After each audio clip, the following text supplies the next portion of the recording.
à la première lecture, à la première découverte des résultats de l'enquête, ma première réflexion a été de dire ça ne peut pas être si terrible.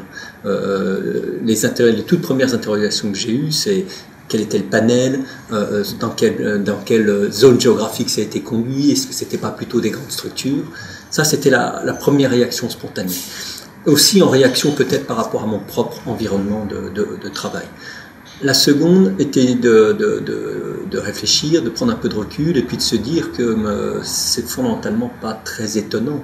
Le lien de confiance entre l'entreprise et les salariés, clairement, enfin il me semble, il est distendu. Il est distendu, on entend très régulièrement des éléments à la radio qui laissent entendre effectivement que ce lien de confiance, il est moins là maintenant, parce que finalement, les éléments peut-être de gouvernance financier, toute la partie financière, sont prépondérants, et bien davantage encore que le facteur humain. Et la traduction des éléments de l'enquête laissait peut-être entendre cela, à savoir cette distanciation entre la dimension économique et financière et les facteurs humains, finalement, qui deviennent un peu plus secondaires.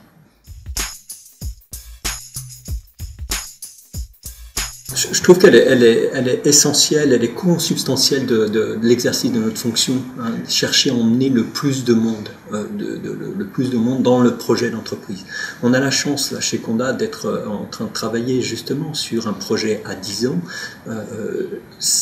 L'idée, c'est que ce projet soit pas le fruit de la réflexion des dirigeants de l'entreprise. C'est pas ça. L'idée, c'est bien de faire avec l'ensemble et le plus grand nombre de nos salariés. Donc la question de l'engagement, je trouve qu'elle est première. Peut-être deux choses.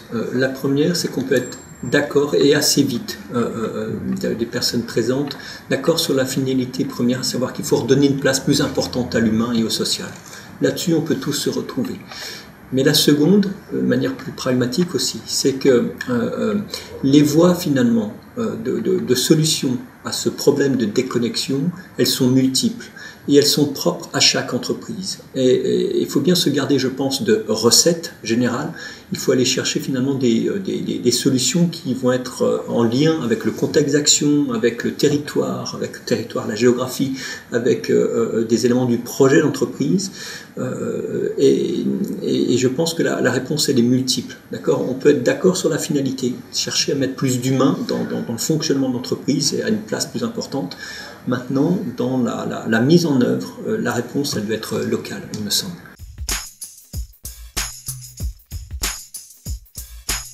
Personnellement, je trouve qu'il y a une première voie qui est de ramener effectivement la dimension sociale au premier plan de l'entreprise. Ça veut dire quoi ? Ça veut dire qu'à un moment donné, la place d'indicateurs extra-financiers doivent être clés, et doivent être ramenés à une première place au sein des conseils d'administration, avec les actionnaires, dans les discours avec les actionnaires, mais également avec les équipes dirigeantes. C'est-à-dire que tant qu'on ne sera pas challengé sur les indicateurs sociaux au même titre que sur les indicateurs économiques et financiers, eh bien, le facteur social, il sera secondaire.